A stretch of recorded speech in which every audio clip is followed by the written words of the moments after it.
Welcome to Scary Stories. We've got a 90-minute special for you here right now, featuring 6 creepy Dogman stories, including 2 narrators claiming to have witnessed seeing a battle between Dogman and Bigfoot. Or to be clear, multiple Bigfoot. In fact, let's start off with one of those Bigfoot Dogman battle stories right now. This one is all new and never before heard, and we've chosen to call it I Witnessed a Dogman Sasquatch Skirmish. Dear Scary Stories NYC, my friend and I had a brief situation in which we witnessed a skirmish between 2 very tall Sasquatch and 1 upright walking Dogman. The situation was almost over before it started, although we jumped out of our van and chased into the woods to try to get to see some more of what was happening. So we were in Kentucky, driving on that part of the highway where it's sort of Route 80 and Route 68, both at the same time, right? And there's that place by Golden Pond where they make it easier for you to make all kinds of U-turns. They've also got maps and tourist information signs in that little U-turn or parking area over there, right? So we were driving west, and from our left came this crazy looking scene.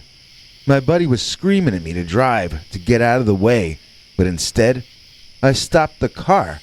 I pulled over to watch this amazing looking parade. So there were these 2 really big ape-like men, and I mean super giant tall, quite possibly Sasquatch. One was skinny and thin like a basketball player, with arms so long it was a wonder he wasn't tripping over them. And the other one just sort of looked like an oversized chimpanzee, but with a sagittal crest like a gorilla. That wasn't even the crazy part though. The 2 of them were chasing a big old werewolf, and I mean big. That dark-haired man-dog ran upright on its hind legs, which made it taller than any man I'd ever seen. At the same time, he was dwarfed by the 2 15-foot tall Bigfoot. I don't mean they had 15 feet. They only had 2 each. What I'm trying to say is that the shorter one looked as though he were towering 15 feet in the air, and the other thinner one seemed to be even taller. I don't know what happened before they ran out onto that road, but the big feet seemed to be deeply offended by something that this dogman or werewolf had previously done.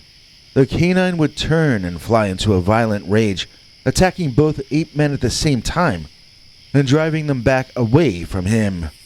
The Squatches seemed quite afraid of the dogman when he would fly into a rage, and they would back away in fear each time.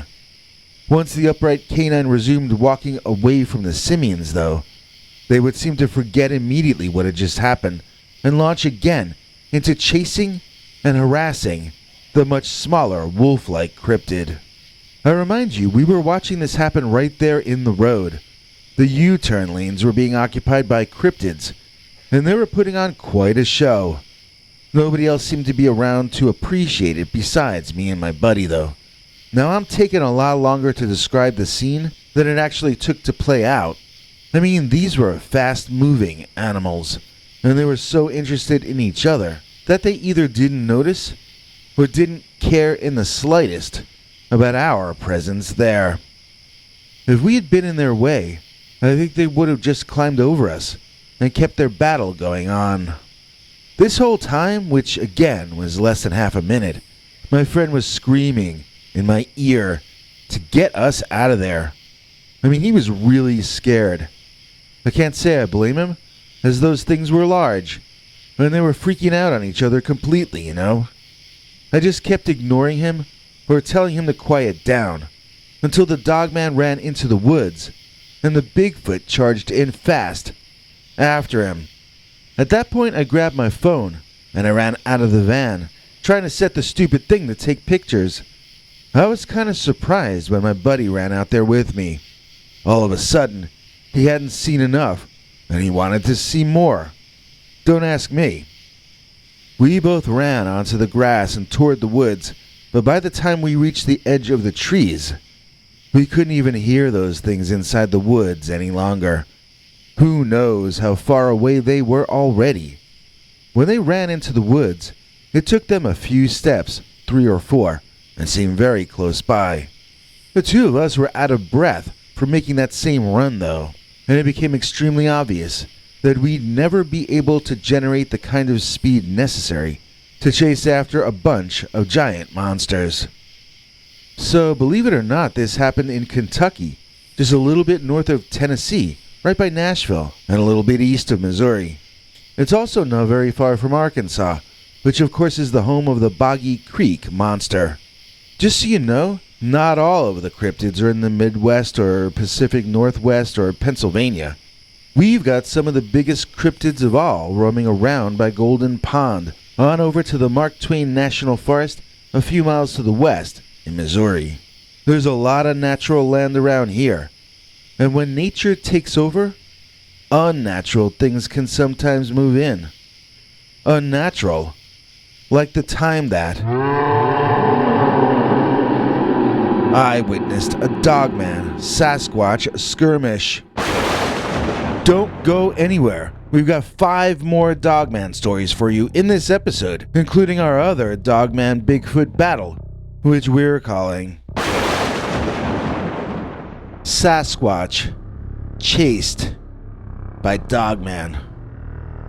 Dear Scary Stories NYC, I have always maintained that I had no cryptid stories to tell, but as I recently attended services after my father's passing, I was reminded that, in fact, I do have an excellent cryptid story to tell. It didn't happen to me. It happened to my parents. But since they are now both gone, I suppose it's up to me to pass the story on. The way they would always tell me this anecdote was to say that it happened during their vacation trip in the woods, in which I was conceived. Actually, the part about me happened in the first half of their week in the cabin in the forest, when everything was quiet, peaceful, and romantic. There wasn't much more snuggling time after the raging, howling cryptids showed up.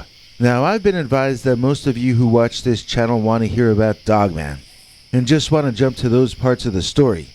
While you're free to do that, this story starts off being about a pack of Bigfoot Sasquatches, and the Dogman part might not make much sense if you don't listen to me explaining the Bigfoot part first.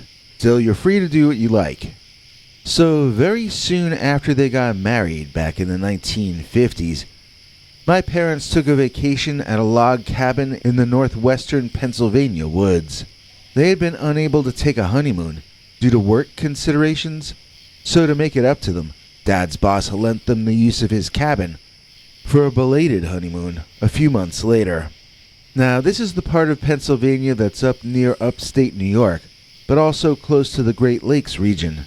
As they were about to learn, that's an area that overlaps both Dogman sightings and Bigfoot sightings. There are plenty of stories about both cryptids all around that region. Before they headed home, Mom and Dad had experienced enough cryptid encounters to last them a lifetime. Since I grew up a monster kid, loving horror movies and Leonard Nimoy's In Search Of, I loved to hear that I was conceived on the turf of both the Bigfoot people and real living werewolves at the same time. In fact, I take it as a point of honor, and I believe that makes me part monster myself. Just kidding. Actually, I'm glad that all my cryptid experiences happened while I was still forming in the womb. I don't think as an adult witness that I would have been as calm and collected as my parents were. I can't imagine I'd do anything but freak out.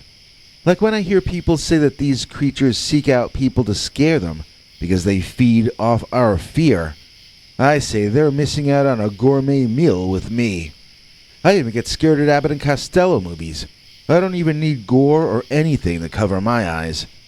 I like being scared by movies, but I'm really bad about scares in real life. Not so my two late parents. They never feared anything, as far as I can tell. So after a few days of honeymooning and conceiving me, things turned dark pretty quickly. One night, the cabin started getting pelted with rocks from the outside. They looked out the windows, but were not able to see who was doing this to them, assuming they were either taunting teenagers or troublemaking locals. My parents shuttered the windows and endured it for the night, planning on leaving the next day if it continued. In the morning, the sun shone and the birds sang, so they felt less paranoid than the night before.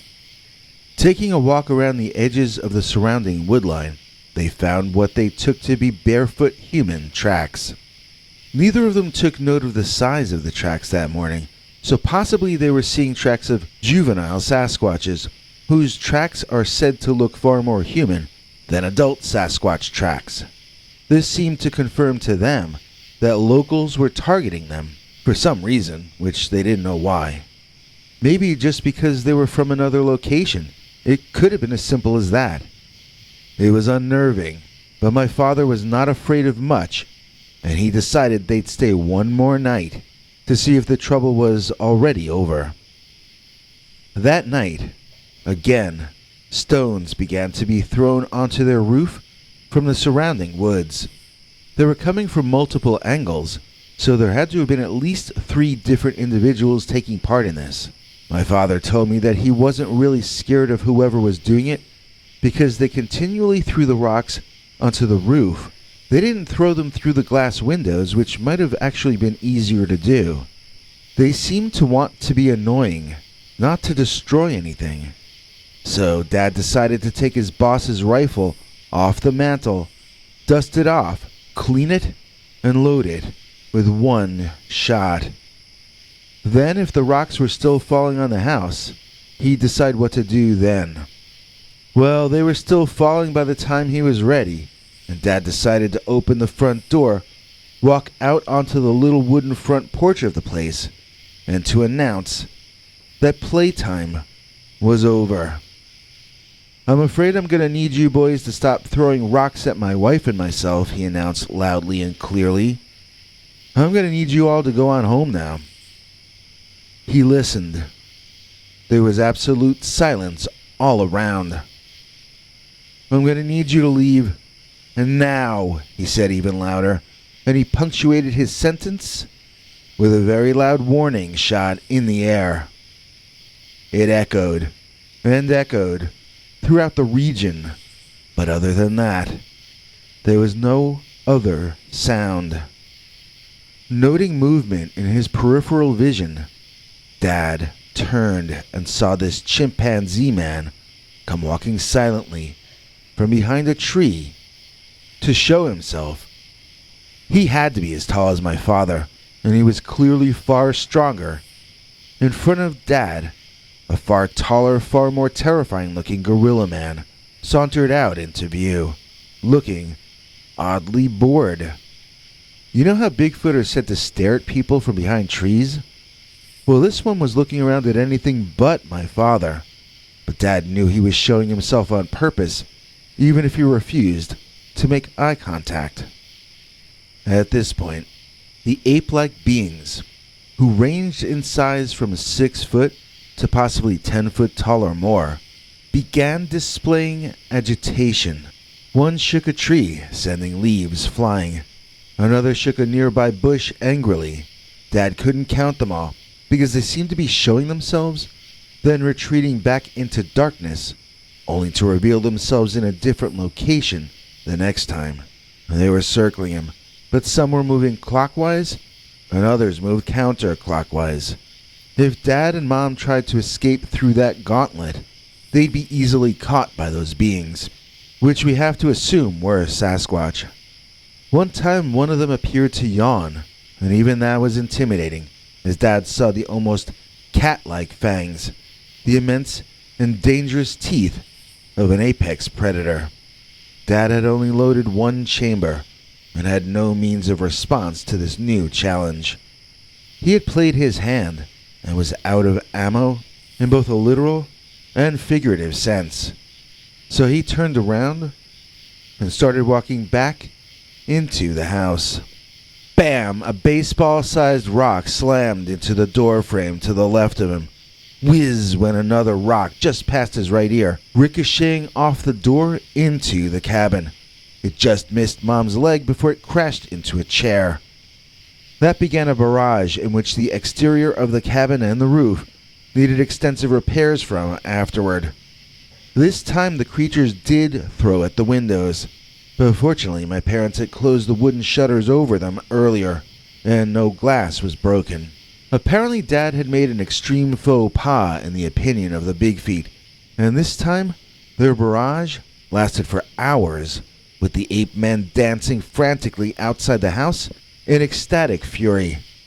One of them took the lantern-shaped light that had been on the exterior of the front of the house, tore it off, and threw it back into the house over and over again. Watching through the slats of the shutters, my parents said it looked as though those animals had become as crazy as a human mob, which is a truly frightening notion. Then there was a howl outside. It was quite close and extremely, ear-splittingly loud. All activity and movement outside ceased in an instant. You couldn't even hear crickets, and all the Squatches ceased their barrage of stones. Mom and Dad ran to the windows and squinted through the slats of the closed shutters. There were Squatches everywhere. They were running from behind the house into the woods in front of the house, and there were far more of them than they ever would have guessed. Some were larger than that 10-footer, and some were so small they looked like 3-foot-tall gnomes running by. What were they all running from? Well, it's possible they were running from a group of things, but Mom and Dad only ever heard that one howl, and they only ever saw one single beast chase after those Squatches. Racing up from behind the cabin to in front, my parents witnessed one of the most famous of all the Midwest monsters. They saw a fully grown dogman, which at that time in the 1950s they interpreted as a werewolf. For all I know, it was a werewolf, but I think they saw a dogman. It stood very tall compared to most men, but not over 7 feet. Yes, I do mean upright, as my parents did not see him down on all fours. He ran on his hind legs, which they described as animal legs. I take that to mean canine hind legs, although honestly I never did quiz them to be more specific about that. I also never asked them if the werewolf had paws or hands, or whether his front legs were more like legs or arms. I honestly never thought about stuff like that back then, and I wish I had when there was still time to ask them. The bipedal dog turned around a couple of times like he was looking for something, giving them a decent view of his bright eyes and his tall pointed ears. He was either a wolf or a dog or some ancestor or descendant of a canine species in Dad's opinion, but unlike anything he'd ever seen before or would ever see after. They watched the upright dog chase after the ape men into the brush and out of their sight, and then my parents went to bed, planning on making an early break for it once the sun came up in the morning. However, once again, things were so peaceful in the morning that they decided to stay there the final 2 days.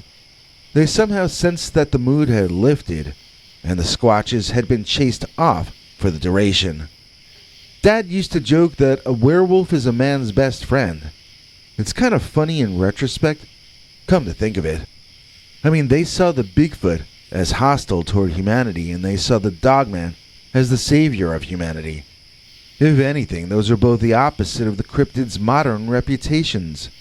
Dogman is generally considered the most terrifying and the most violent of American cryptids, while at least in some areas, Bigfoot are seen as quiet and shy.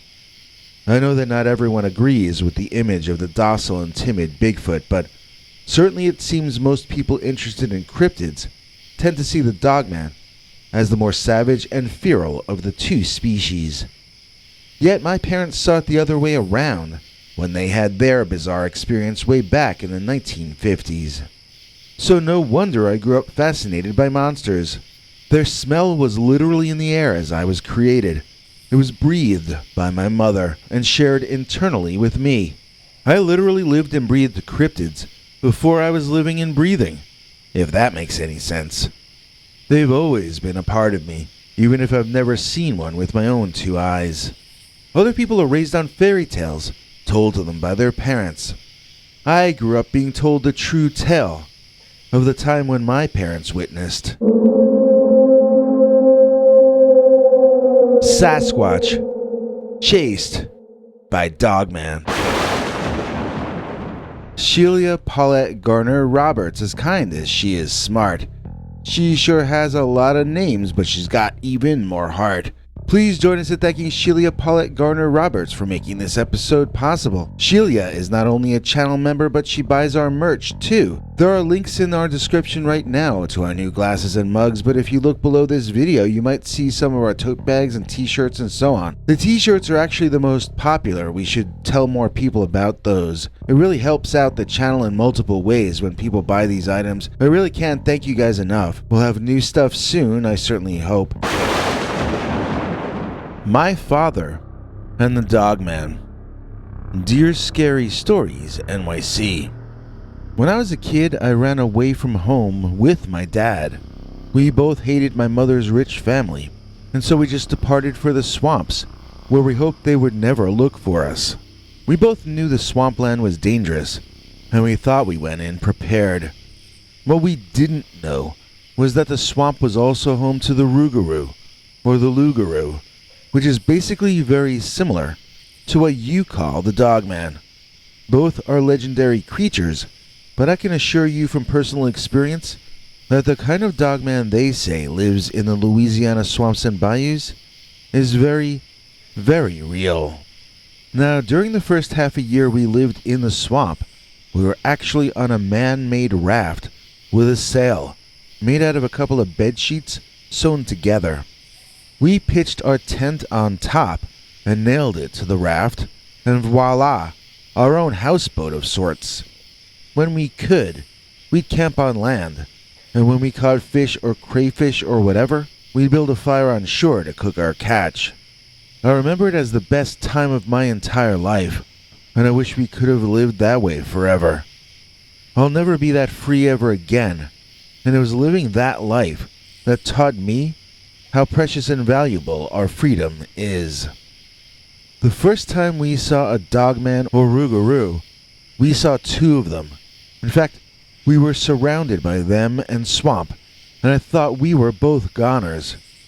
We were walking home from fishing to where we had set up a temporary camp on higher, drier ground, a bit inland. Suddenly, a figure jumped out at us from the bushes and blocked our forward movement. Turning around, there was another, larger figure now there.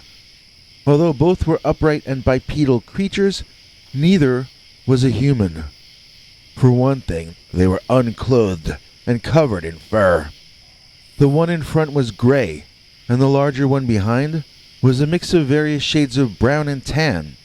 They both had heads that looked more like dogs or wolves than apes or humans. While that's true, there was a weird vibe to their appearances.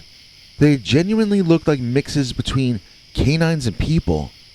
I know the two species cannot interbreed, and that's not what I'm talking about. I mean, these guys both look like, well, werewolves. I figure that either of these were literally the Rougarou that longtime New Orleans residents still talk about. Or else these were the kinds of animal that must have inspired the Rougarou legends. Whatever they were real physical animals, because Dad and I could not both be imagining the same thing at once. Now, I hadn't had my big growth spurt yet, and that was a fortunate thing for me. Dad picked me up, tucked me under his massive arm like a football, and he ran directly at that somewhat shorter gray Dogman creature in front of us.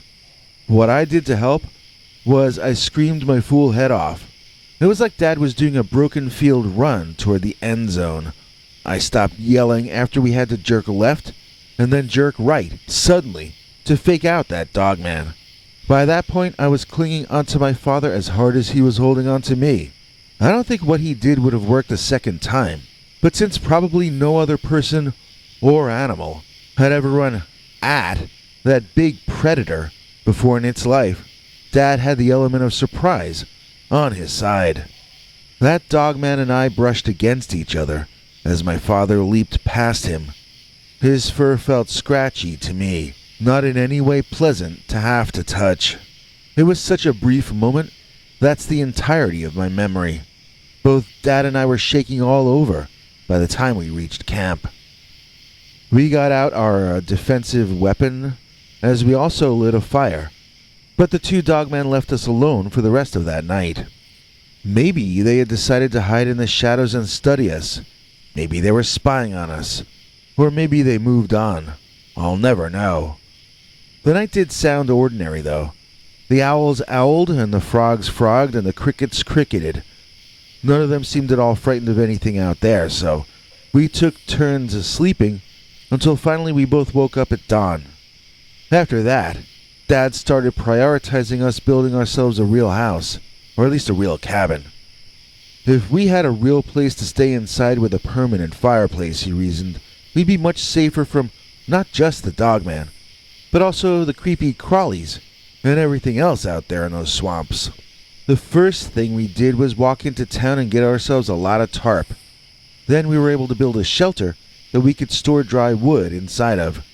Dad was chopping down trees and cutting them up into parts to build our little log cabin out of.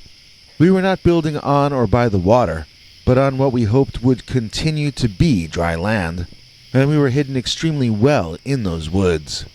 Since there were literally no roads or even a dirt path leading to the small wooden building, I can imagine how surprised anyone might have been if they happened upon it. I'm not sure anyone did, though, as I have no memories of ever seeing any human beings in or near our cabin. Yeah, definitely no human beings. But if you asked me about the dogman, I'd have to give you a very different answer. We did see the dogman out there, circling around in the night. Almost every night. It never ended, either. They never got bored of coming over to wander around our home, sometimes hiding, other times just openly staring. I'm not sure if they were trying to intimidate us, or if maybe they were just intensely curious. We went so long without seeing other humans near our home that we started to take our freedom for granted. That all ceased one day when Dad and I spotted my mother's lawyer and some other man parking their car about a quarter-mile from our cabin and getting out to look around the area.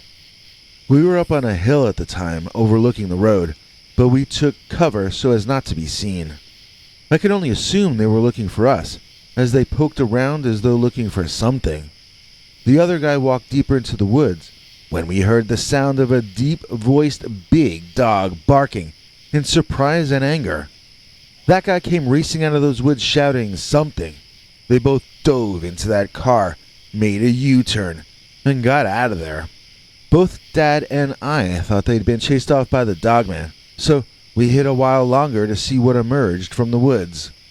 Nothing did, so we went home and began to pack up.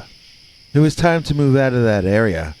We were about to be found out and have our freedom taken away from us again by my evil rich relatives. We headed north and east, and I don't remember if we ended up in the area of the DeSoto National Forest or the Bienville National Forest, but maybe we passed through both areas. Sometimes people we'd pass would invite us in for a real dinner. We'd tell them our stories about the Dogman and the Rougarou down south, and they would sometimes tell us about the cryptids they saw around there in Mississippi. For the most part, they were having to deal with wild men, or cavemen, or wood boogers. These all seemed to basically be one kind or another of Bigfoot. There was one family that said they saw elves outside. Elves and fairies who would do rude things like moon them from their windows. But usually people in and around those wooded areas in Mississippi, if they saw anything strange, it was almost always some kind of huge hairy man, or something they described as an upright walking ape. One time we were taken in for a night by a family who spoke both French and English, and they told us tales and legends of the Rougarou. I don't think most of those stories happened to that family. I think they were stories they had brought over from Europe, but they told us straight out, and openly, that these same creatures haunted the woods of the center of the USA, from the Mexican border, straight up and into much of the wilderness area in Canada. They were supposed to be especially present in the areas of Canada which had once been governed by the French. I have one last anecdote about those days before my mother's lawyers succeeded in separating me from my father. The two of us were having dinner at the house of a more well-to-do family than usual. The kind father of this family of 4 invited us in. He had 2 daughters who were also friendly. I played out back with the one closer to my age, but when her mother came home, the tone changed. We were still allowed to stay for dinner because the father had promised us some food, but that mom made us eat it in the kitchen, not at the same table as her family. I was too young to take any of this personally, and I had a good time anyway. I started to tell one of our Dogman stories to the daughter who was my age, and the mother overheard. Then, she threw a fit, saying I was trying to frighten her kid, and she ordered her husband to throw us out. When he stood up to her and refused, she grabbed our bags and led us to the back door, throwing both our backpacks out onto the ground behind her house. We picked them up and began walking away, but my father muttered something under his breath. This caused the rich lady to fly into a rage, and she walked along with us as we headed over her back lawn toward the forest, leading to some new place to camp. It was dark out, and we had never hiked in the dark before, so we were actually in a rush to leave. It was our goal to set up a camp as quickly as possible and get inside the tent. We didn't need dinner, so we just wanted some temporary shelter and some sleep. But as we marched away from the mansion, that lady kept pace with us, shouting out things that I guess might have seemed insulting to me if I'd been a little older. As it was, they just sounded like funny words, and I laughed at how her red face was almost turning purple. Well, she may have been entertaining me, but she was annoying someone else on that night. As her barking neared the woodline, another barking emerged from the woodline to greet her. It was the Dogman, it was a Dogman. This one was larger than the ones we'd seen down in the swamps. Those were my dad's height, but this one was a head and a half taller. It stood upright and had a long, shaggy brown coat of fur. I don't remember too much about its face, because as soon as I saw the big thing running out of the woods, my dad and I both dove to the side to give it room. The nasty lady ran back to her fancy house, screeching for someone to help her. I don't know who. The Dogman chased her back to the house, but sort of in the way she had chased us. It kept letting her get ahead, then catching up, then barking in her ear to keep her running. If I wasn't so scared of the Dogman because of our Louisiana experiences, I might have laughed. I wondered if we should help the lady, but Dad said come on, and we both just walked off into the woods to find a dry place to camp. So, since then, every June, I think back on those days of My Father and the Dogman. We'd like to thank Jeff Woodring, more electric than real lightning. Please join us in welcoming one of our newest channel members, Jeff Woodring, who just joined us on the $7 level. I hope he's been able to find the links to our over 25 hours of archived Dogman stories and our members-only posts on the community page. But I'll put up a new post about that this weekend in either case. We can't thank you enough for helping us stay on the air, JW. Someone requested a Henrey Lee Dogman mug for our merch store, and I would like to announce that we've made that happen.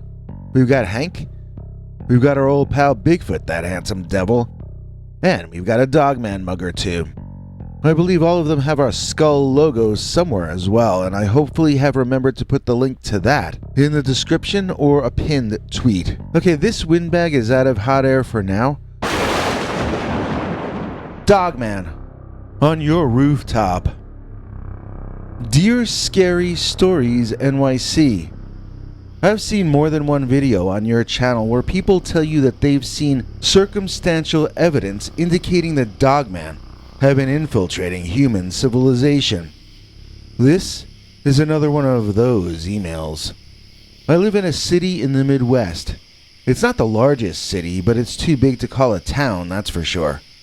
I live on the edge of the city closest to a state park, which is right next door to a national park. One of my neighbors told me that they saw a bear walk up to the edge of town, sniff the air, and then turn around to walk back into the woods one day fairly recently. With all the different kinds of food that bear must have been smelling in the air, I wonder what else he was smelling that told him to turn around and head away from those free meals. Did he smell all the gas fumes from our combustion engine vehicles?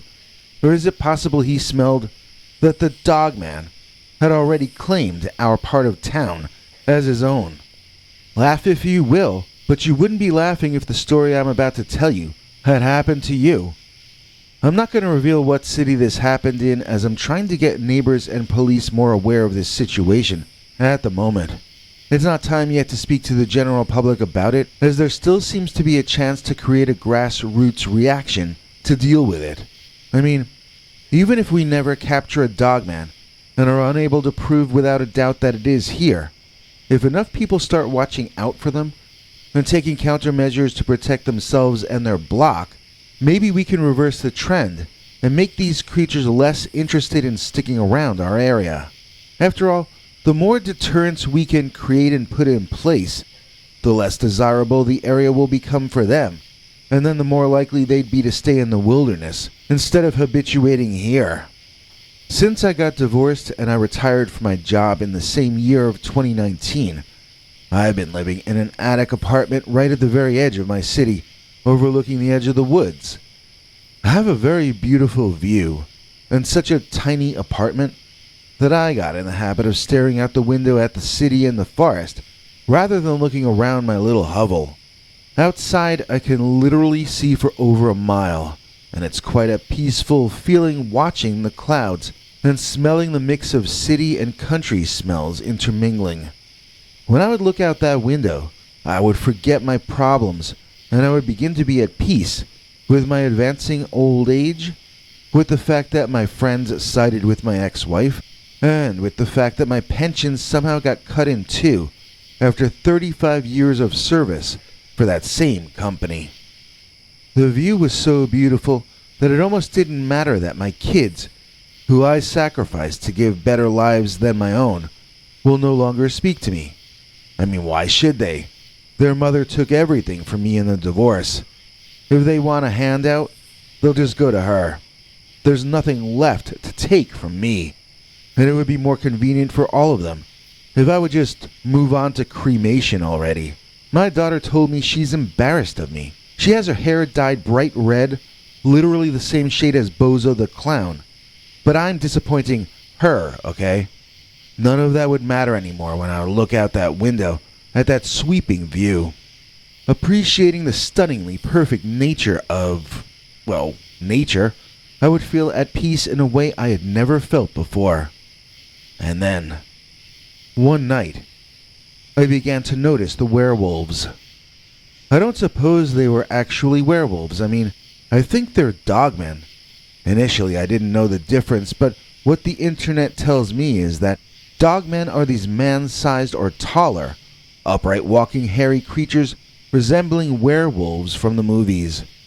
Well, resembling werewolves from movies made since around 1981. Look at The Howling, the original Joe Dante movie. Werewolves that look like that, but are reported being seen in real life by real people, those are usually called dogmen. The difference between the two is that dogmen are not humans who transform into monsters. They just are monsters, full time.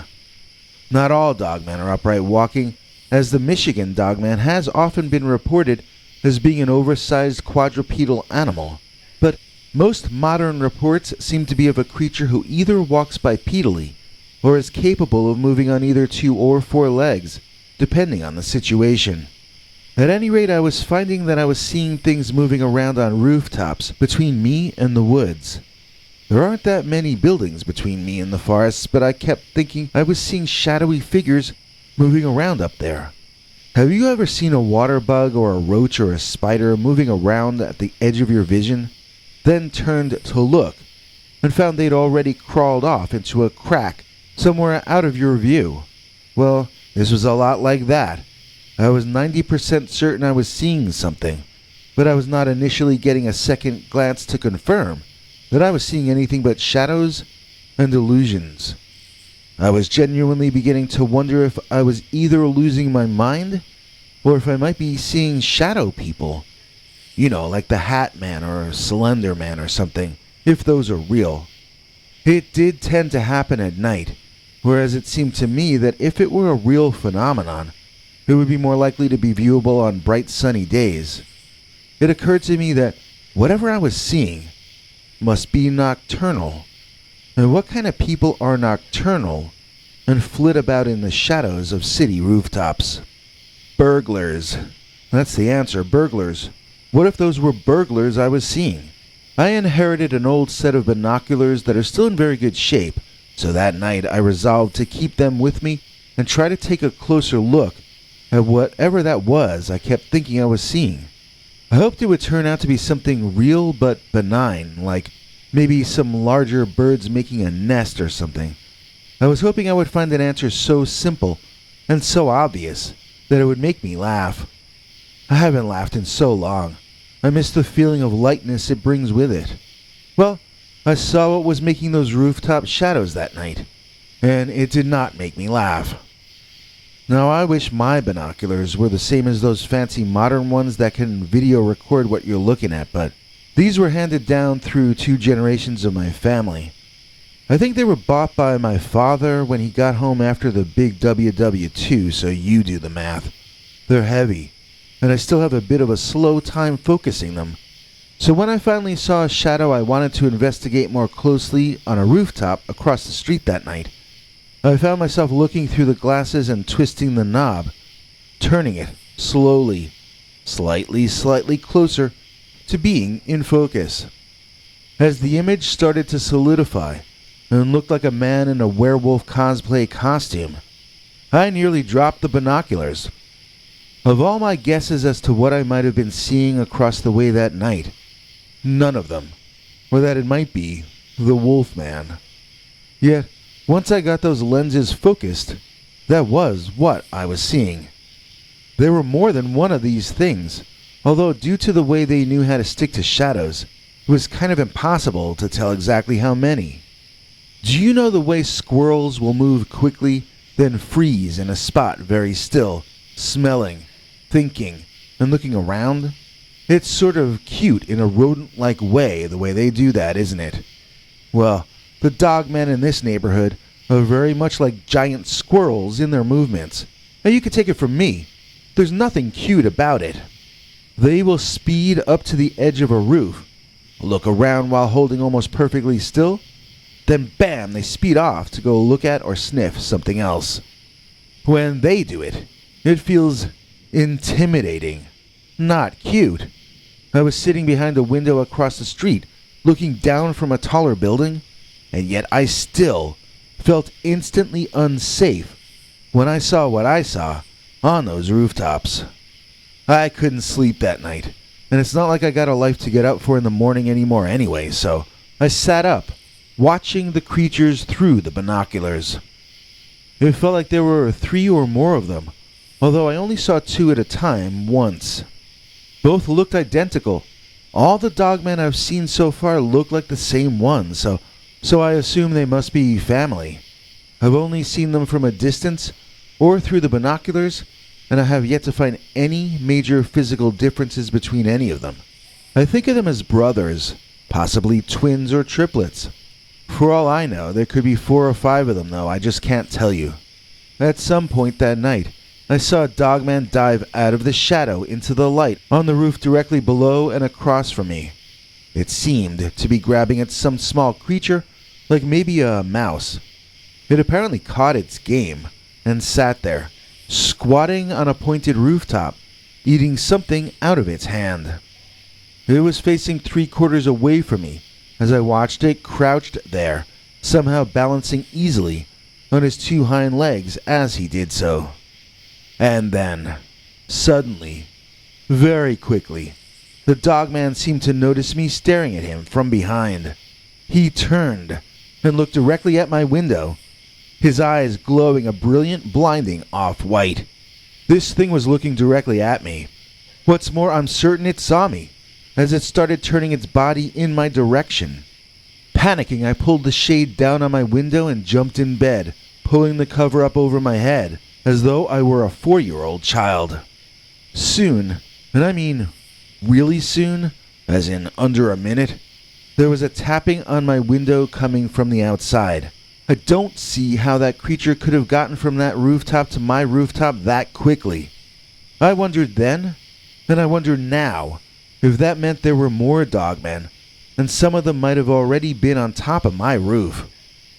I got up out of bed, and I slept in the closet, with the door locked from the inside. It keeps happening every night, but I just won't look out there anymore. I play white or brown noise as loud as I can, and I just try to pretend the tapping isn't there, or that it's Santa looking to give me Christmas presents. They have not missed a night in terms of tapping at my window since that night when I first saw them. I can't afford to move, and I know that nobody I know would help me out in that department either. I've had to sit on this story and keep it a secret from my family, as none of them would believe me anyway. Instead, I just take sleeping pills and go to bed early. I've moved my bed away from the window as well. I'm not sure what else I can do.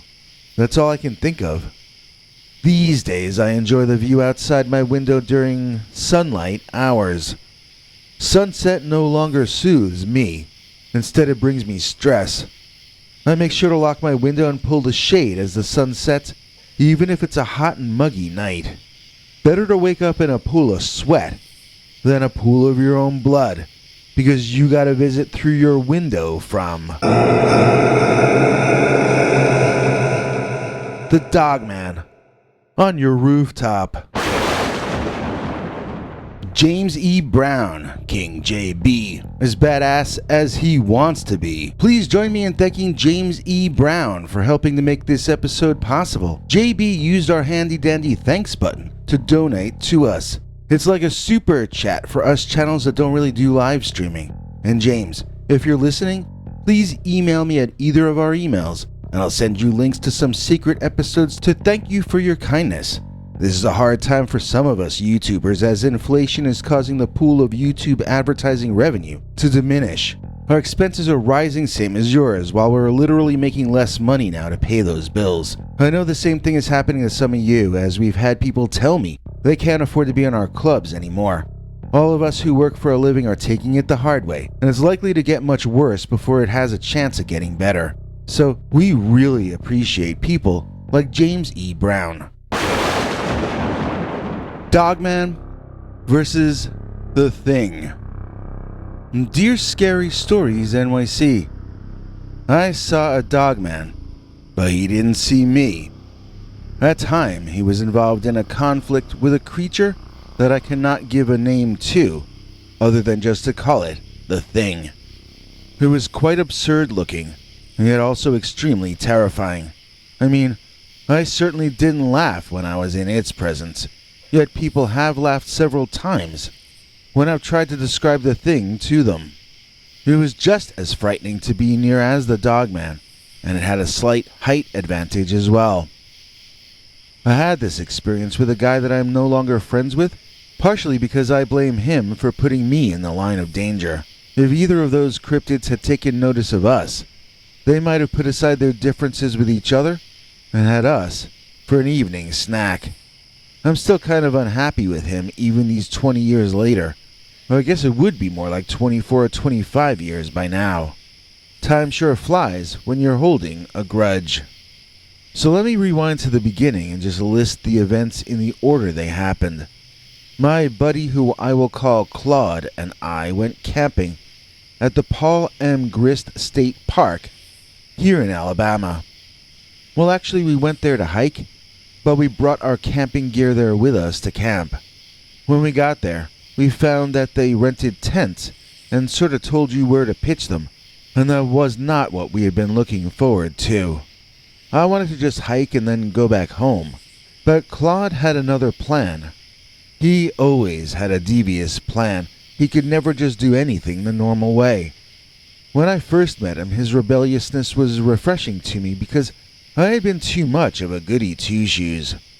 By this time, though, I was a senior in college, looking into pursuing postgraduate studies afterward. and I no longer really found it romantic or exciting to be involved in Claude's petty crimes.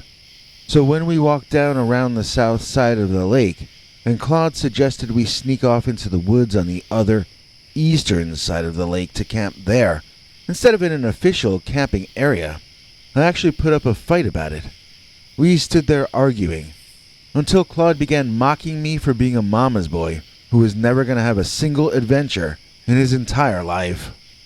That hurt, and that was how he tricked me into giving up the argument and following him into the dark woods that we were not allowed to camp in. I made him agree that we would not build a campfire so that nobody would be able to notice our camp from the distance, but other than that, I caved entirely to what Claude wanted. This was why and how I came to walk out of the human world into the reality that the Dogman seems to live in. This was why and how I came to walk out of the human world into the reality that the Dogman seems to live in. So we couldn't find any large clearings in those woods, and we kept traveling in what seemed to be a northerly direction. At least I could still hear the sounds of the water and the lake to our left, so it logically had to have been the northerly direction that we were walking in.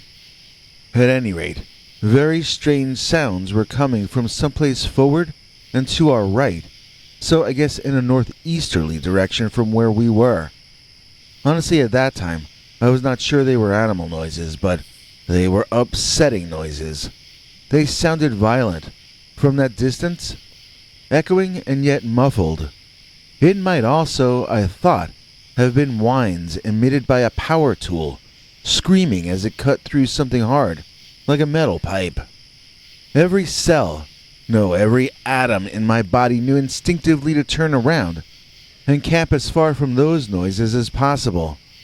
I would say that any human in the entire history and prehistory of our species would know on a deep level that this area was taboo in some sense. Nobody would want to be in that location after they heard those mysterious and frightening sounds there.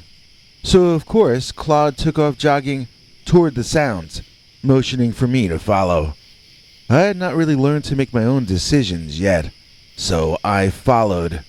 In fact, this was the day when I learned that I'm better off leading my own way than following other people into bad situations.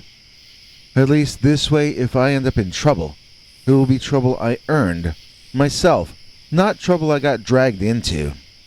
So I foolishly followed this guy as we had first walked, then tiptoed, then crept, closer and closer to the sounds we should have taken as a warning to steer clear of. Before we even saw them, we could tell it was two or more animals, and they were involved in something that both of them sounded extremely agitated over. I silently asked Claude to turn around. He rejected the notion each time. I should have turned around and left him there, but I was too chicken to walk alone back. This was how Claude controlled me. He knew I was a chicken, and I had never tried to be anything else, but besides, he had infected me with his curiosity and fearlessness. Rather than seeing him as a crazy man leading me into potential violence and injury, I saw him as braver than myself, and I felt like a coward when my behavior was compared to his foolhardy nature. I became terrified of what we were going to see, because it sounded like creatures in terrible pain. I did not want to see anything suffering, and I was imagining a scene so terrible that I can't even begin to describe it to you. When we finally were able to see what was actually going on, though, there was no gore at all. Well, maybe some scratches and tears, but not the horrific devastation that I had in mind. Nevertheless, when my eyes fell on the two animals causing all the deafening roar, I shivered all over, as though I just walked into a refrigerated room. The day was still as warm as ever. It was only me that had gone cold. I lost balance and almost fell over sideways backward if a tree hadn't been there to help stop my fall. Claude gave me a glance, and I thought he was going to come over and help me out, as I was beginning to have a panic attack. Instead, he noted that I had caught myself with the tree, gave me a smile and a thumbs up, and then he continued to sneak forward to get himself a better view of the fighting. My chest seized up, my left arm hurt, and I wondered if I was gonna die of shock. I had to slide down to the ground and focus on my breathing. I tried not to black out, but I did for a little while. A few seconds, a few minutes, I wouldn't be able to tell. I still felt numb, even as I was waking up out of it, and trying to remember what was happening when I had fainted or passed out or whatever that was. It got easier to breathe, and my chest stopped hurting as much, although it was still sore for quite some time. It felt like I had had a heart attack, but it had to have been a panic attack instead. They can feel the same in some ways, even though their causes are usually quite different. I looked around for a while, trying to remember who I was and why I lived on the floor of a forest. Then the terrible sounds of the big animals fighting tore through my ears painfully once again, and it all came back in a flash. So there were these two big beasts. One looked very much like that werewolf that you show in many of your thumbnails. I mean, I saw that thing. It's for real. Or at least, it was real when this all happened way back when. It was in the middle of fighting some kind of wrestling match against this other thing that was way bigger than the Dogman. Well, actually only a little bit taller, but I mean it was way more massive than the Dogman. I thought it was a bear, but there were differences, like the weird shape of its head. Its teeth also had fangs in the front, like a snake, not on the sides of the front like a mammal, and yet it was covered in hair or fur, so it couldn't have been a reptile. Some people have told me that I saw a giant ground sloth, which is supposed to have been extinct for thousands of years. Others tell me I was just seeing a bear with mutant dentures or something. Like sometimes animals are born with mutations, and maybe the teeth were just mutated from birth. I clearly can't rule out that it might have been a mutated bear, since if mutations are involved, then you really can't predict what the creature is going to end up looking like. For example, can you tell what kind of animal this is? You're looking at a real photo. It's not a Photoshop. So what is it? Well, it's a goat. It's a kind of goat that mutated in this really weird different direction. So could I have been looking at a mutated bear? Obviously that might be possible.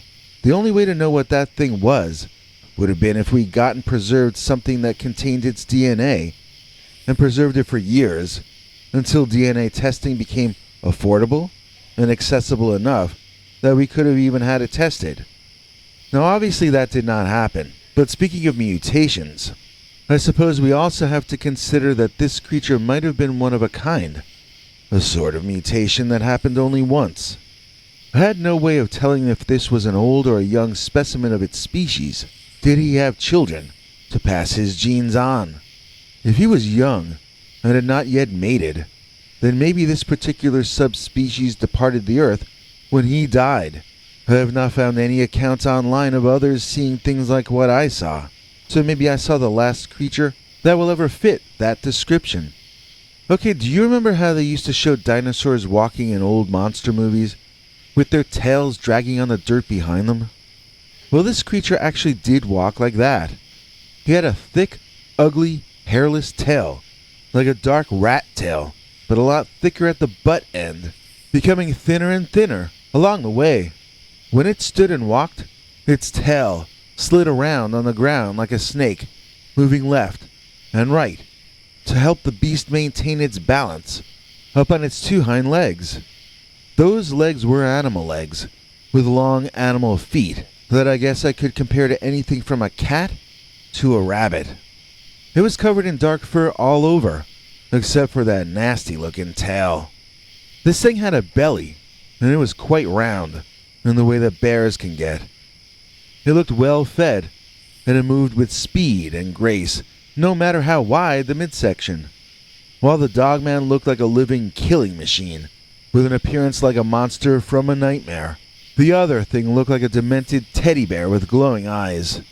They both had glowing eyes, and because it was misty, or possibly dusty, in the dirt-covered clearing they were battling in, I could literally see the lit-up eyes lighting up the particles floating in the air in front of them, the way a flashlight would do.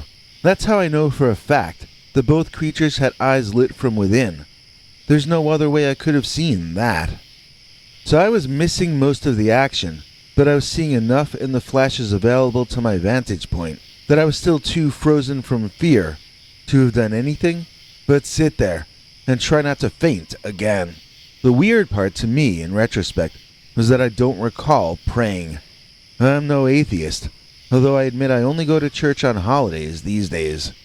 Maybe my body was scared of dying, and that's why I had the panic attack. But maybe my soul knew we weren't really going to die, so we didn't really need to pray. I don't have an explanation, but that's what happened. There's a part of my memory missing, but I also remember being back with Claude, up close to the fighting, later on. This was really like a battle of the titans. Until I was that close, I didn't have a visceral awareness of how truly immense they both were. The Dogman was all muscle, standing maybe almost 7 feet tall. I don't know how to judge weight, but he was so muscular that if Aaron Judge is 6'7" and 282 pounds, then this guy must have been twice as heavy. I mean, the Dogman was more muscular than I think a human could ever get. The other thing, whatever it was, had a significant height advantage over the Dogman, and as I said, it was round. I'm certain it had strong muscles under all that fur and blubber, since it moved and danced quickly around the Dogman's various attacks. He looked more vulnerable, but in fact, he was holding his own quite well, all things considered. I do have blank spots in my story, but I remember how it ended, and how the two of us almost lost our lives. The Dogman got fed up with that whatever it was avoiding him, and not letting him bite or tear at his fur. So he started grabbing up rocks and hurling them at the big feral bear thing with the long tail. Judging by the wails that thing was emitting, the Dogman was hitting his mark and was doing some damage. This caused the barrel-chested cryptid to charge out of that open field and into the trees, heading right toward where we were hiding. Claude dove to the right, and I dove to the left, and that huge rat bear thing ran directly between us, missing stomping on my ankle by less than a foot. Rocks of all sizes flew inches from our skulls as the Dogman was literally picking up handfuls of them at a time to throw. He was like nature's machine gun, and we both got hit a few times, although fortunately not severely. Dirt and dust was in the air everywhere, and we were both coated with it as well, as it adhered to our sweaty forms. I stood up to run, but the ground shook underneath me so severely that I fell straight back down again. The huge Dogman had decided to run after the other creature, and as he entered the woods, leaves came crashing down. Birds flew out of even the uppermost branches, and the world moved to the left and the right, in front of that monster, like the Red Sea parting in the scriptures. Again, I saw the Dogman race past me so quickly that I didn't even catch the scent of wet dog until after he was already past. I had inhaled a lot of dirt, and I found myself coughing violently. Claude came over and started making fun of me for being weak or something to that effect, and I'm not even going to tell you what I did in return. Let's just say I left him on the ground, asking me why I did that. I was furious at him for almost getting me stomped to death, but I was angrier at myself for going along with his stupid idea in the first place. It was the end of our friendship to be certain, but also the beginning of a new life for me. I was unable to continue to do anything the same way I had done it before. My perspectives on everything in life had changed so drastically that my actions and reactions were similarly entirely new and different. That's the way that trauma can sometimes be beneficial to us, which does not mean that anyone should pursue trauma. I'm just looking for the silver lining to an upsetting event, that's all. I'm trying to turn lemons into lemonade. And now I still to this day can't tell you what that thing was. I don't mean the Dogman, I mean the other thing. Claude, on the other hand, felt certain, he said, from the first instant he saw it, that he was looking at a giant muskrat. That might sound funny, but in still pictures, muskrats do look like four-legged tiny versions of what we saw. However, this creature did not move like a rodent, if you know what I mean. Maybe that's just because of its size, I don't know. Claude might have been right in that it might have been a giant rodent of some sort, but it was so large that its movements seemed more like those of a bear, mixed with an ape, or a chimp. Actually, now that I think about it, the creature moved more like a mix between a bear and a human gymnast. Imagine this thing that looks from a distance like a teddy bear, making both offensive and defensive fighting maneuvers, with genuine skill and lightning speed. As much as I dislike the giant muskrat theory, I don't suppose I can rule it out, since I'm not a biologist or anything. I guess if I had to choose between any of the choices people have come up with so far, to guess at what the Dogman was fighting on that day, I would choose the giant ground sloth theory. At least we know they did once exist, although probably not as far north as our sighting was. I'd be very curious as to what anyone listening to this might think it was. I'd be very curious as to what you might think, anyone listening to this. Maybe if you have more information than I have, then I can rewrite the story to have a more specific title then. Dogman versus The Thing. The deer fought back. Dear Scary Stories NYC. My son listens to your program, but he lacks the patience to write his experiences down. He kept bothering me to write them down for him, so that he could submit them to you. The more I considered doing him the favor, the more I realized that I have more Dogman experiences and more ideas about the Dogman than my adult son does, so I should probably tell you about my experiences as well. For that reason, I'm going to start with this weird thing that happened to him just last month. And then, I'm going to tell you a much longer collection of narratives from my 25 years of deer hunting in the great state of Pennsylvania. You might be interested because I am convinced that I experienced not one but two different kinds of Dogman. Here's what happened to my son in early 2022 when he was driving back from visiting his wife's parents in Highlandton, Ohio. That's located just south of the Yellow Creek State Forest and the Highlandtown wildlife area, so although it's modern there, it's right near wild areas. According to my son, his wife was doing the driving because he was tired and he was looking out the window at their surroundings. When they drove up to an advertising sign in the woods, he said he saw the Dogman standing behind it.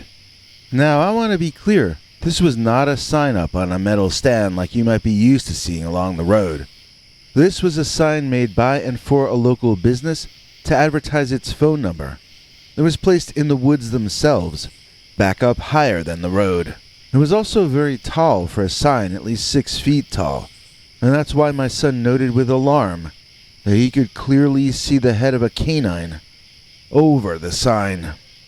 In other words, a Dogman was standing behind that sign, who was 6 foot tall at the shoulder. He was taller than that sign, and he was clearly standing on his hind legs. My son is very emotional. It seems to me that his entire generation is. When he saw the upright canine, he screamed like a banshee, pointing at the thing. His wife nearly had a heart attack from the unexpected shouting, and she spun the car out, slamming on the brakes. At the time, she said she thought he was screaming that she was about to run something over. She thought some animal had run out onto the road that she hadn't noticed. When she found out that her husband had shouted because he thought he saw a werewolf, she did not initially have a very good sense of humor about it. But the loud screeching halt of the car in the middle of the road had attracted the attention of the upright canine that my son had seen. It seemed the Dogman was climbing down the hill from that sign to come over to their car and say hello. Needless to say, they both saw the same thing, and my daughter-in-law did the right thing, which was to back up at high speed until she had room to safely make a U-turn and get away from that advancing creature. My son had never seen a dogman before, and his wife either, but I raised him on stories of my own encounters with those beasts, which unfortunately are numerous. I'll give you my best encounter stories here. Mainly, I'm writing to let you know that Dogman does not only appear in the Midwest. He lives here in Pennsylvania also, or at least part of the year. I see him most often in the deer hunting seasons, which are at the end of the year. There are different seasons for archery, flintlock, etc., and some years I will hunt through a few seasons. This keeps me in frozen and dried venison for the rest of the year, and makes the living much more affordable for me and my family. Although there have been years when I've seen the dogman multiple times, there have also been times when I didn't spot one for 2 or 3 years at a clip. Most of the times anybody in my party has seen the creature, it's been from a distance and sort of a fairly typical cryptid sighting. What I mean by typical is that either you just see it dashing from behind one group of trees to behind another, or maybe you notice it hiding and staring out at you.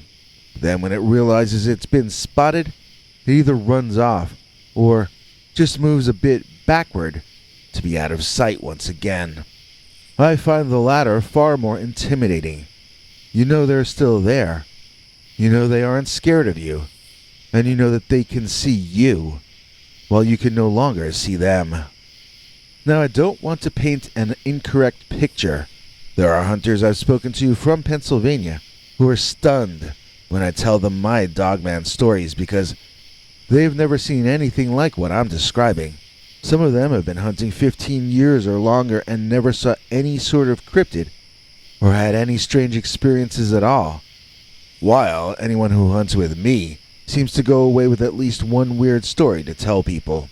I myself have a litany of tales to tell, but I want to share one in particular that I think you'll find interesting. I think it illustrates how much of interpersonal conflict, from an argument between two people to war between nations, originates and concludes with power plays and mind games, even in pre-human species. It also clearly differentiates the difference in mindset and approach that male animals and humans bring to a conflict, and how females tend to see and react to those same situations. This is the one event in all my years of being an outdoorsman that I think about more than any other, and I think about it for so many different reasons.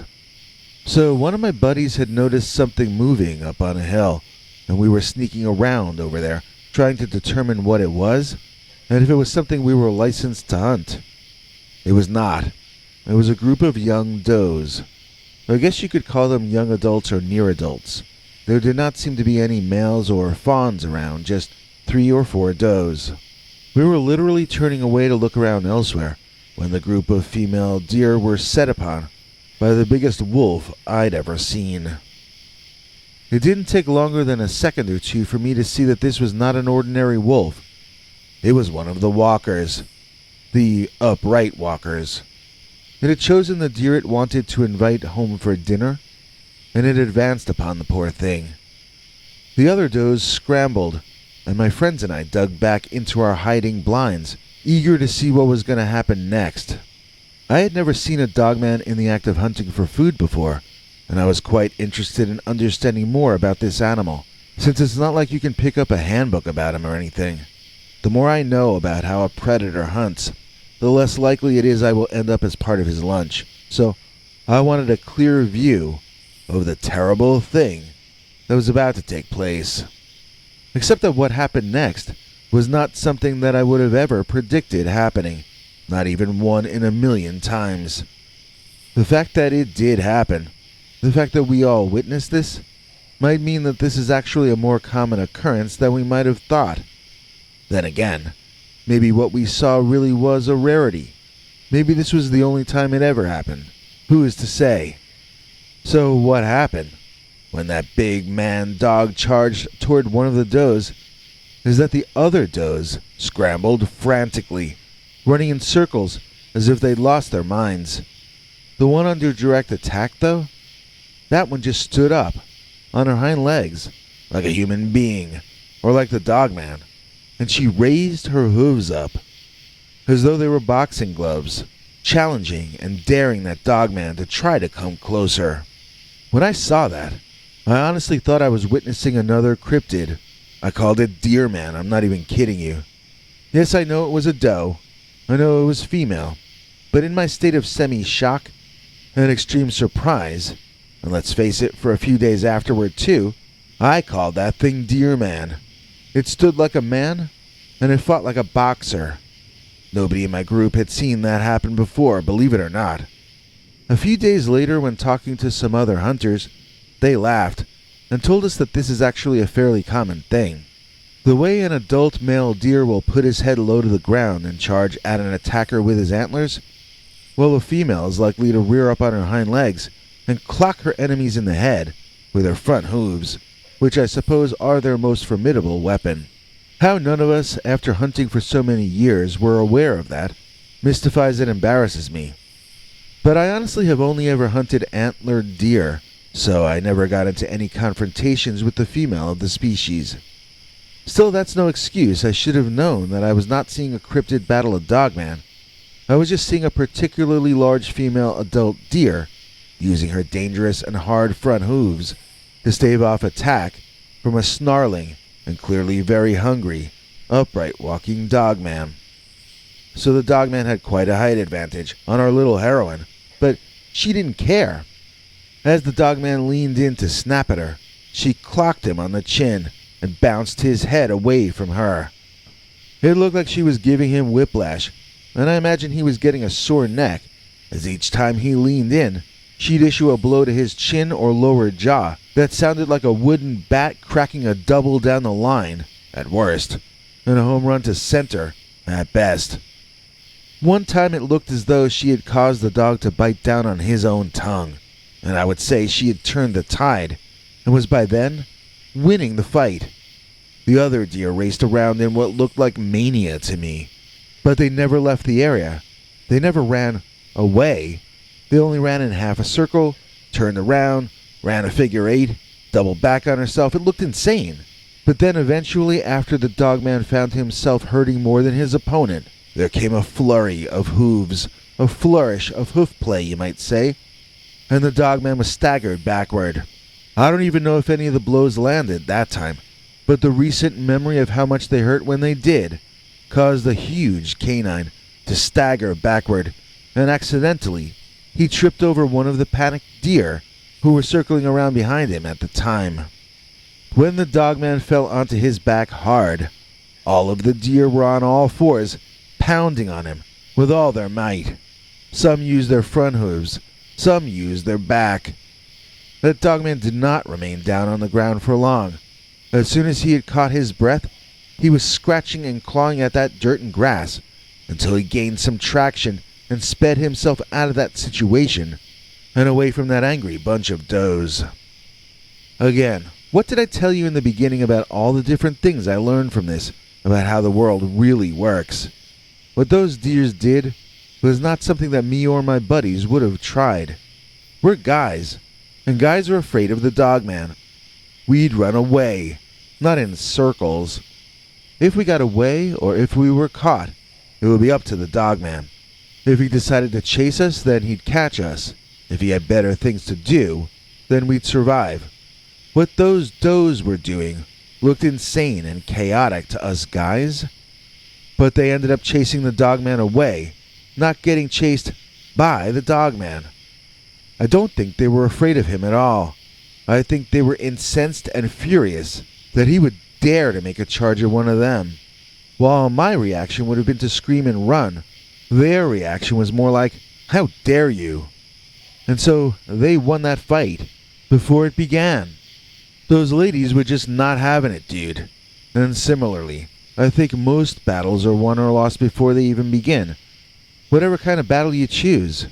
From the battlefield to a friendly video game between friends, I think most have been decided by the participants themselves, in advance, by their own attitudes.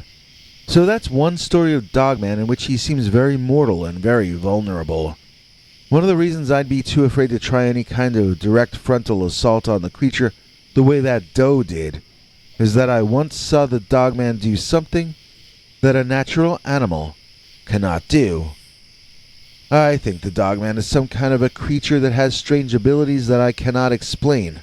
I've heard a bunch of stories like that, and I bet you have too. But one time something like that happened to me personally. Me and my buddies.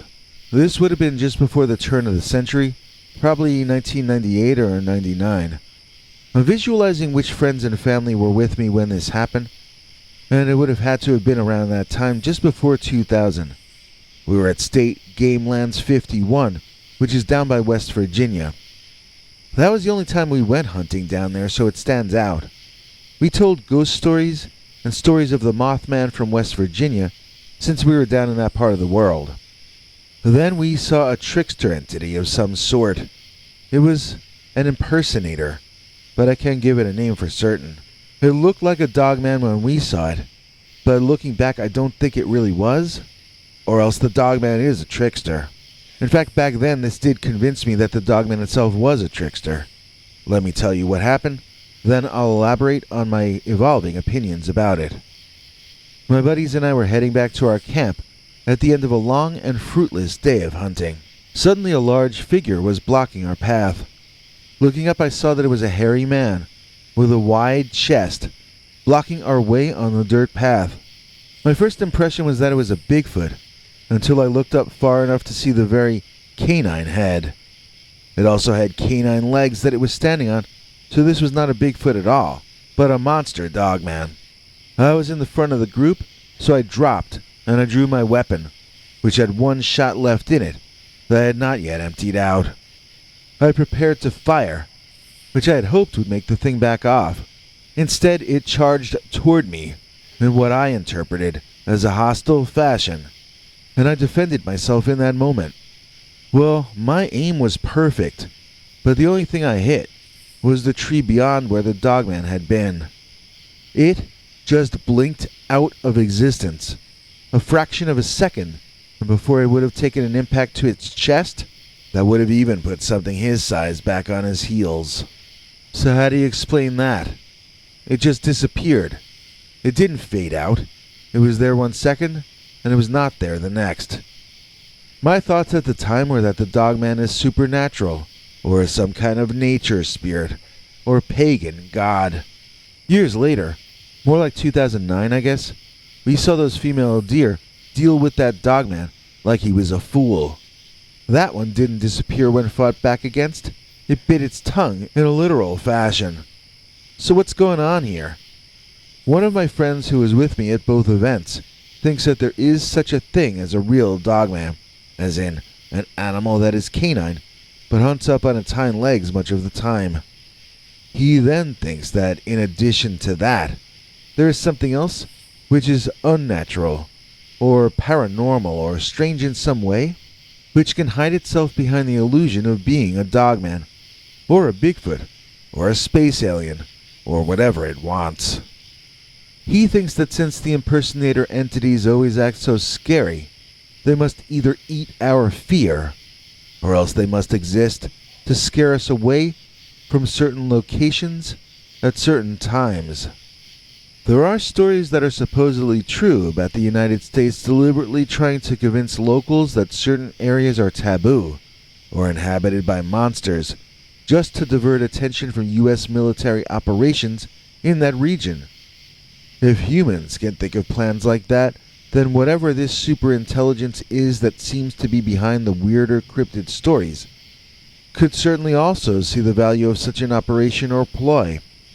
And I think they do a good job, since I have zero idea who they are or what they're protecting, even though I do think we've interacted with their interface at least one time, probably many more times than that. We've had 7 or 8 different events that we aren't fully sure were actually paranormal, as they may have just been extremely unlikely coincidences. But when they happen to you in real time, it's hard not to get creeped out by them, or not to feel that someone is watching you and laughing at you. I don't usually tell those stories because they don't seem that freaky when you retell them, only when you live through them. For instance, one time we were joking around about the Dogman, and then we heard a long, deep-throated wolf howl off in the distance. This was not the nighttime. It was just a bit after noon, and the sun was still high in the sky. Do you dogs and other canines howl in the daytime? Of course they do. It's just not as common. It's just not what we're expecting. It's especially not what we're expecting to hear, in response to us openly wondering if the Dogman was in the vicinity. I don't expect you to be very impressed by that story, but I do think you can imagine how things like that happening to you once or twice every hunting trip can make you begin to believe that the Dogman, one kind of them or the other, are always out there, and they always know when you're out there too. I really do think the phenomenon, or phenomena, is or are more interested in some people than in others.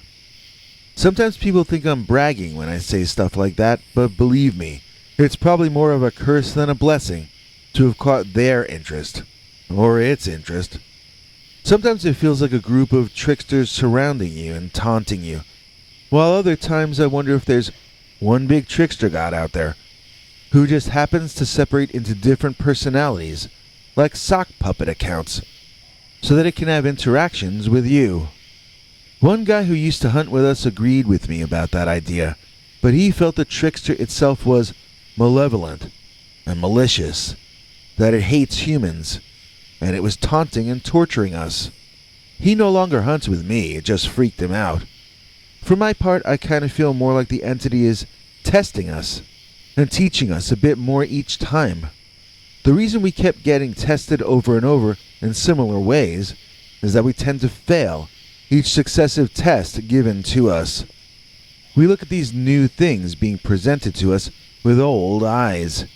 It is showing us images in 8 dimensions, and we get frightened like children because we're used to only 3. Well, that's mostly what I'm here to say. If I could leave anyone still listening with one last idea, it's that I hope you have empathy for other people when they tell you their cryptid encounter stories. Sure, some of them are making it up, and others are pranking, and some are just bonkers, but it doesn't take anything away from you to be kind to them. Even if you don't believe them, they may still be telling the truth. Unless you can prove them liars, why not give them some space around what they either believe, or at least say they believe? Sometimes the most unbelievable story may turn out to be true, and maybe that will be the story that happens to you, personally. Thank you all, and if you ever get confronted with a big scary cryptid, remember the deer. And remember, the deer fought back. MPW, Friends with Hank. MPW, we say thanks. Please join us in thanking MPW for making this episode possible. Besides always leaving fun comments to Henrey, MPW donated to us using our handy dandy new thanks button, which is sort of the same as Super Chat, only it's for those of us who don't do live streams. YouTube gave this to a lot of us because our ad revenue seems to have taken a hit recently. We also had been hit with some kind of inability to get views or subscribers, but you guys fought back against that, and this month, our views, view time, and subscribers are all at least somewhat better than last month. The only statistic still falling is revenue, which seems to be happening to a lot of creators. To get more views but earn less is extremely frustrating, especially when the price of bread in my neighborhood has literally gone up 300% in the past 2 years. The 99-cent loaf is smaller and costs $2.99. I'm not telling you anything that isn't happening to you also. I'm just saying I'm doing the best I can to stay online, and every bit of help from any of you guys really is encouraging. Of course, if you're as broke as a YouTube creator, there are ways you can help us out that won't cost you a penny, such as clicking like or passing our videos on to friends of yours who might be interested in this kind of stuff. Putting us on playlists seems to impress YouTube as well, so we really appreciate when people do that. And of course, you can be like MPW and leave us a nice comment. Here to fill in the deets on cool perks you can get in return for joining one of our clubs is our international TV spokesmongrel, Henrey Lee Dogman. Hank? Thanks, Biggie. And thanks to all of you for watching this far. If you liked it, please click like. If you'd like to see more of our work, please subscribe. And also click that bell icon if you'd like to be notified when we put out a new episode. To become an executive producer, you can donate to us through the thanks button under each of our videos or through our paypal.me/PeterBernard209 page. To receive cool perks like secret uncensored Dogman episodes far too wild to ever run on this channel, you can become a YouTube channel member by clicking the join button.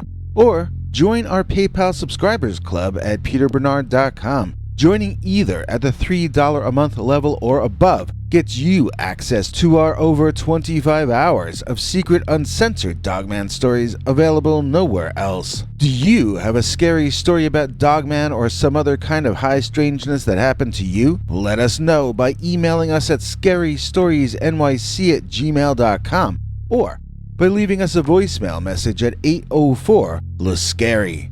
You may need to call back on that when it cuts off after I think 3 minutes. And if you don't want to do any of that stuff, thank you for simply watching to the end. Good night, and have a scary tomorrow.